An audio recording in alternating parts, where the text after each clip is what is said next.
여러분은 언제 회사를 때려치고 싶으신가요? 저는 매일이요. Always. 때로는 돈을 벌기 위해 하기 싫고 힘든 일을 해야 하는 경우도 있죠. 원래 돈을 번다는 건 더럽고 치사한 일이잖아요. 그런데 조선시대, 아무리 그래도 이건 좀 너무하다 싶은 돈벌이 수단들이 있었습니다. 오늘의 교양만두는 돈 벌려고 별짓 다 했던 조선시대의 황당한 직업들에 대해 알아봅니다.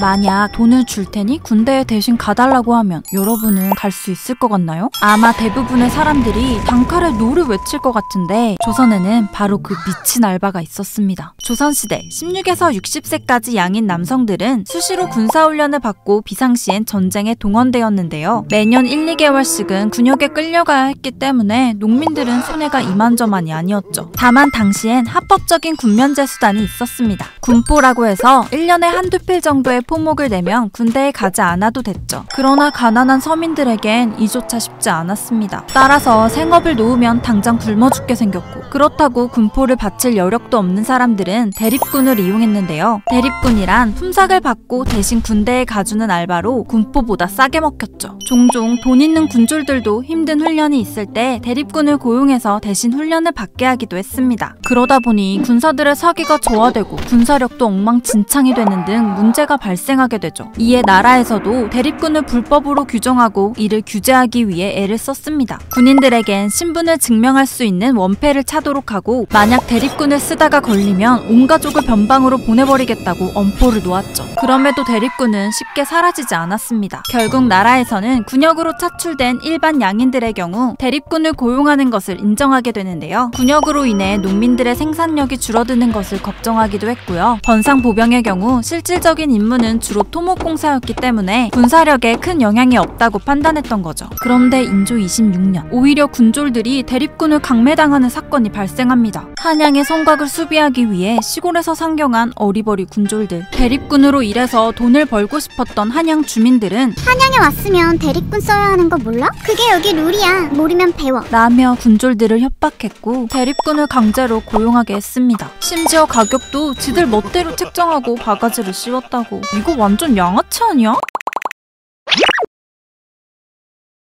여러분은 기생하면 어떤 이미지가 떠오르시나요? 흔히 TV나 영화에서 자주 봤던 접대부의 이미지를 떠올리기 쉬운데요. 조선 전기까지만 해도 기생은 관에서 체계적으로 관리하던 공노비였습니다. 각종 국가 행사에 동원되어 춤과 노래로 흥을 돋우거나 부임한 관리에 시중을 드는 등 다양한 일을 했죠. 그런데 국가 소유인 기생을 사적으로 부른다? 이건 엄연한 불법이었습니다. 하지만 은밀하게 일반 남성과 기생을 연결해주는 사람들이 있었는데요. 이들이 바로 조방꾼 이었죠. 이후 조선 후기엔 공노비에서 풀려난 기생들과 자발적으로 기생이 된 사람들이 생겨나게 되는데요. 이때 조방꾼은 기생들의 보호자이자 파트너로서 숙식을 제공해주고 기생들이 번 돈을 나눠 가졌습니다. 대신 기생들의 뒤를 봐주거나 수입과 일정을 관리해주고 진상 술꾼들로 인해 생기는 크고 작은 문제들을 처리해주었습니다. 따라서 조방꾼은 하고 싶다고 아무나 할 수 있는 일은 아니었습니다. 대전별관, 포도청 군관, 의금부 나장, 승정원 사령, 군영의 장교, 종친이나 권세가의 집사 등 대부분 왕실이나 권력기관에 줄이 있어 내통이 가능한 자들이었죠. 그러나 이들은 기생들을 착취하는 포주나 기둥서방 같은 존재로 여겨지며 손가락질을 받기도 했습니다. 조수삼의 추제 기일을 보면 유명한 두 명의 조방꾼이 나오는데요. 얼굴도 존잘해 말빨도 지렸던 유흥가의 셀럽 조방꾼 채씨. 그는 관청과 민간의 기생들은 물론 남성 접대부까지 체계적으로 관리했다고 하는데요. 특히 손님의 비밀을 엄수하여 소문이 새어나가는 법이 없다고 해서 별명이 벙어리 최씨였죠. 양반의 체면은 지키면서 남몰래 유흥은 즐기고 싶은 명문가 도련님들에게 인기가 많았다고 합니다. 반면 손님들의 뒤통수를 쳐서 일확천금을 벌었던 조방꾼도 있었죠. 바로 이중배라는 놈인데요. 그는 단골 손님에게 이런 제안을 합니다. 이번에 진짜 아름다운 기생을 데려왔거든요. 가히 경국지색이라 할 만한데 하룻밤에 10냥 콜?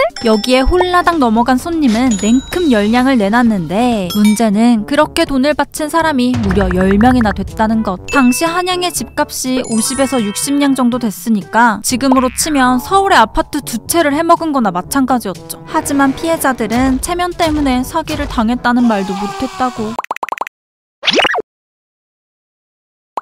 17세기 이후 상평통보가 등장하면서 조선은 본격적인 화폐 경제에 돌입하게 됩니다. 하지만 전국적으로 유통되는 모든 상평통보를 국가에서 제작하기엔 노동력도 딸리고 돈도 없었죠. 결국 국가에서는 전국에 주전소를 설치하고 동전 제작을 민가에 맡겨버립니다. 심지어 급여도 니들이 알아서 만들어가라고 해버리죠. 즉 화폐 제작 기술이 국가의 통제를 벗어나게 된 건데요. 이 틈을 타 국가의 명령을 어기고 몰래 가짜 동전을 만들어 유통하던 이들이 생겨났는데 위조화폐 제작자인 도주자였죠. 이들이 만드는 가짜 동전은 비싼 구리를 사용하지 않고 납과 흑연을 이용해 만들었기 때문에 가볍고 품질이 떨어졌지만 일반 백성들의 눈으로는 알아보기 힘들었습니다. 또 구리로 동전을 만들 수 있으니까 민가에서는 노그릇 도둑놈들이 성행하게 되죠. 당연히 국가에서도 가만히 보고만 있진 않았습니다. 가짜 동전을 걸러내기 위해 상평통보 뒷면에 발행 관청을 새기거나 천자문순으로 1년 번호를 넣기도 했고요. 또 위조화폐를 만들다가 적발되면 즉각 사형에 처하고 도와준 공범들은 유배를 보내버렸습니다. 하지만 돈복사 기술을 알게 된 이들은 멈추는 법을 몰랐죠. 정부의 단속이 점점 심해지자 산속에 숨어 위조화폐를 제조하거나 심지어는 바다에 배를 띄워놓고 거기서 동전을 만들기도 했다고.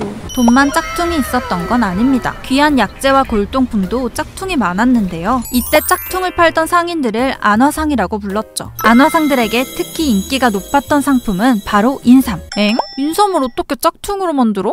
방법은 여러 가지가 있었습니다. 도라지와 더덕을 풀로 붙여서 인삼이라고 속이기, 작은 인삼 여러 개 붙여서 크게 만들기, 인삼 껍데기에 가루 넣어서 빵빵하게 만들기, 심한 경우엔 납을 넣어서 무게를 늘리기도 했죠. 이 짝퉁 인삼 문제가 얼마나 심각했냐면 스시마 섬의 번주가 조선 상인에게 인삼을 사서 에도 막부에 바쳤다가 이게 짝퉁이라고 밝혀지면서 외교 문제로 비화된 적도 있고요. 영조 때 편찬된 속대전에는 인삼 위조에 대한 처벌 조항이 새로 생길 정도였죠.